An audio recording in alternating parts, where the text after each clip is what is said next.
Print media మిత్రులకి ఈరోజు ఉస్మానియా యూనివర్సిటీలో ఈ ప్రెస్ మీట్ నిర్వహించడానికి కారణం మొన్న కాంగ్రెస్ ప్రభుత్వం పొన్నం ప్రభాకర్ గారు మిగతా మంత్రివర్గం ఈ తెలంగాణ రాష్ట్రంలో జనాభా లెక్కలకు సంబంధించినటువంటి పార్లమెంటులో నియోజకవర్గాల పునర్విభజన జరుగుతున్న క్రమంలో మేము చేసిన జనాభా లెక్కలని చెప్పేసని ఈ రాష్ట్ర ప్రభుత్వం జనాభా లెక్కలను రిలీజ్ చేసింది. ఈ కాంగ్రెస్ ప్రభుత్వము ఎస్సీల జనాభా లెక్కలని ఇంతవరకు చేయలేదు. 2011 జనాభా లెక్కల ప్రకారం 54 లక్షల ఉన్నటువంటి ఈ తెలంగాణ రాష్ట్రంలో అప్పుడు 2011 లెక్కల ప్రకారమే మొన్న ఎస్సీ వర్గీకరణ చేసినామని 15,27,000 మంది మాల సామాజిక వర్గం సింగిల్ కమ్యూనిటీ ఉందని చెప్పేసి వర్గీకరణ జరుగుతున్నప్పుడు చెప్పారు. ఈరోజు 15 సంవత్సరాలు అయితా ఉంది.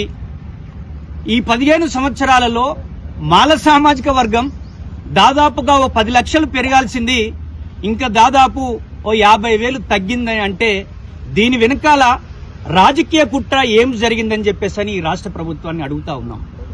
ముఖ్యంగా ముఖ్యమంత్రి రేవంత్ రెడ్డి అయితే మాలలకు వ్యతిరేకంగానే ఉన్నాడనేది మొన్న చేసినటువంటి క్లాసిఫికేషన్ వల్ల అర్థమైంది.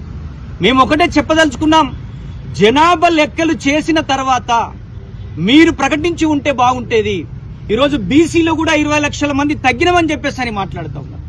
ఈరోజు మాల సామాజిక వర్గం 15 లక్షలు 2011లో ఉంటే 2026లో ఎంత ఉండాలో ఈ సమాజము ముఖ్యంగా మాల సామాజిక వర్గానికి సంబంధించిన ఈ కాంగ్రెస్ పార్టీలో ఉన్నటువంటి మంత్రులు గాని ఎమ్మెల్యేలు గాని ఆ రాజకీయ పార్టీలో పనిచేస్తున్నటువంటి వాళ్ళు మీరు ఉన్నారా, అసలు ఆ పార్టీలో లేరా? మీరు మాల సామాజిక వర్గానికి ఇంత అన్యాయం జరుగుతూ ఉంటే మీరు మాట్లాడకపోతే మీరు మాల సామాజిక వర్గం యొక్క కుల సర్టిఫికెట్ రద్దు చేసుకోవాలని చెప్పేసి మేము భావిస్తా ఉన్నాం. ఈ రోజు ఉపకులాలుగా ఉన్నటువంటి 26 కులాలను కలుపుకొని కొంత జనాభా ఉన్నదని చెప్పేసి చెప్పిన మీరు ఈ రోజు 15 లక్షలు ఉన్నటువంటి 2011కే 15 లక్షలు ఉంటే ఈ రోజు దాదాపు 25 లక్షలకు పైగా ఉండాల్సినటువంటి అవసరం ఉంటుందని మేమైతే భావిస్తా ఉన్నాం. లెక్కలు తెలిసిన ఎవడైనా ఇదే చెప్తాడని చెప్పేసి గుర్తు చేస్తా ఉన్నాం. ఇప్పటికైనా మాల సామాజిక వర్గానికి సంబంధించినటువంటి ఉద్యోగస్తులు గాని ప్రజాప్రతినిధులు గాని ప్రజలు గాని పెద్ద ఎత్తున కాంగ్రెస్ పార్టీ దిష్టి బొమ్మలు దహనం చేయాలి. పెద్ద ఎత్తున కాంగ్రెస్ పార్టీ ముఖ్యమంత్రి వైఖరికి వ్యతిరేకంగా ఈ కాంగ్రెస్ పార్టీని బొందబెట్టడానికి ప్రణాళిక తయారు చేయాలని చెప్పేసి కూడా మాల సామాజిక వర్గానికి గుర్తు చేస్తా ఉన్నాం.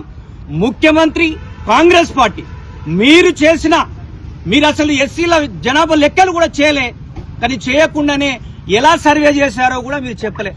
ఏ విధమైన లెక్కలు తీసుకున్నారు, అసలు మీరు ఎవరు, మీ ప్రతినిధులు అక్కడికి వెళ్లారు అనేటువంటిది కూడా క్లారిటీ లేదు. చాలా మంది మాల సామాజిక వర్గానికి సంబంధించిన ప్రజలను అడిగితే అసలు మా ఇంటికి ఎవరు రాలేదు, ఎవరు లెక్కలు అడగలేదని చెప్పేసి అడుగుతా ఉన్నారు.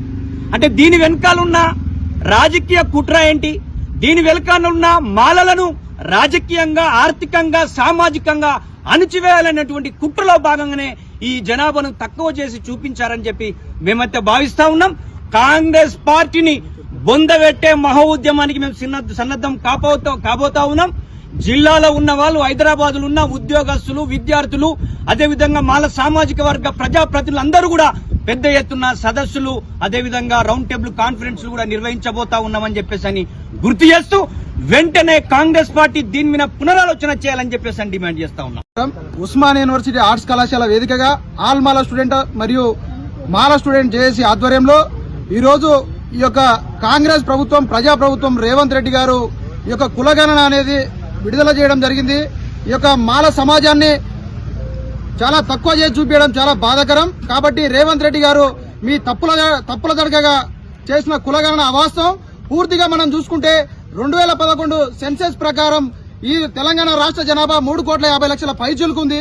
అలాగే కేసీఆర్ గవర్నమెంట్ చేసిన సమగ్ర కుటుంబ సర్వే చూసుకుంటే 3,64,00,000 దానికా ఉంది. అలాగే ఈ రోజు చూసుకుంటే ఈ 2024 చేసిన ప్రజాప్రభుత్వం 3,54,00,000 అంటే దాదాపు తెలంగాణ ప్రజలు దాదాపు 13 లక్షల పైచులకు జనాభా తగ్గింది. అంటే రెడ్ల జనాభా పెరుగుతుంది, అందరి వాళ్ళ యొక్క అగ్రకులాల జనాభా పెరుగుతుంది, కానీ ఎస్సీ ఎస్టీ బీసీ మైనార్టీల జనాభా తగ్గించి ఈ రోజు మాలల యొక్క జనాభా పూర్తిగా తగ్గించిన రేవంత్ రెడ్డి. అలాగే కాంగ్రెస్ పార్టీలో ఉన్న మాలా ప్రజాప్రతినిధులందరూ ఏం చేస్తున్నారో అర్థం కావట్లేదు. మీ పదవులకు బానిసలై మంత్రులుగా ఎమ్మెల్యేలుగా ఎమ్మెల్సీలుగా ఉన్నవారు మాల జాతిని అంతా తాకట్టు పెట్టి ఈ రేవంత్ రెడ్డికి బానిసగా పనిచేస్తున్నారు. ఖబర్దార్ మాల ప్రజాప్రతినిధులారా, ఇప్పటికైనా మీ వైఖరి ప్రశ్నించకపోతే మీకు రేపు రాబోయే ఎన్నికల్లో కాంగ్రెస్ పార్టీని ఓడగొడతాం, మీకు తగిన రాజకీయ సమాధి కడతాం. మాల ప్రజాప్రతినిధులు లేకపోతే రేవంత్ రెడ్డి ప్రకటించిన యొక్క కులగణను మొత్తం అవాస్తవమని మళ్ళా ప్రకటించి రేపు జరగబోయే కేంద్ర కులగణనలోని వాస్తవాలు ప్రకటించి తెలంగాణ రాష్ట్రంలో ఉన్న మాల ప్రజలందరూ కూడా ఈ కులగణలో పాల్గొని మాలలు మాల ఉపకులాలు అందరూ కూడా మన మాల జనాభా దాదాపు తెలంగాణ రాష్ట్రంలో 30 లక్షల పైగా మాల జనాభా ఉంది. కావాలని ఈ రాజకీయ నాయకులు కూడా ఎస్టీ బీసీల యొక్క జనాభా ఎక్కువ ఉంటే వీళ్ళు రాజకీయ అధికారానికి అందుబాటులోకి వస్తారు, వీళ్ళు పాలకులు అవుతారని యొక్క కక్ష కట్టి అక్కడ ఉన్న నల్గొండ రెడ్డి జానారెడ్డి గాని ఇక్కడ రేవంత్ రెడ్డి గాని కావాలని యొక్క జనాభా తక్కువ చేసి నాటకాలు ఆడుతున్నారు. కాబట్టి ఖబర్దార్ యొక్క రేవంత్ రెడ్డి గాని మాల ప్రజాప్రతినిధులు ప్రశ్నించకపోతే మాల జనాభాపై వాస్తవ లెక్కలు ప్రకటించాలా. లేని పక్షంలో మాలలు కాంగ్రెస్ పార్టీని ఓడగొట్టడానికి రాష్ట్ర వ్యాప్తంగా పాదయాత్ర చేసి కాంగ్రెస్ పార్టీని రేపు జరగబోయే ఎన్నికల్లో ఓడగొట్టడానికి సిద్ధంగా విద్యార్థులుగా ప్రజలుగా మేము ముందుంటామని ఈ కాంగ్రెస్ ప్రభుత్వాన్ని హెచ్చరిస్తున్నాం.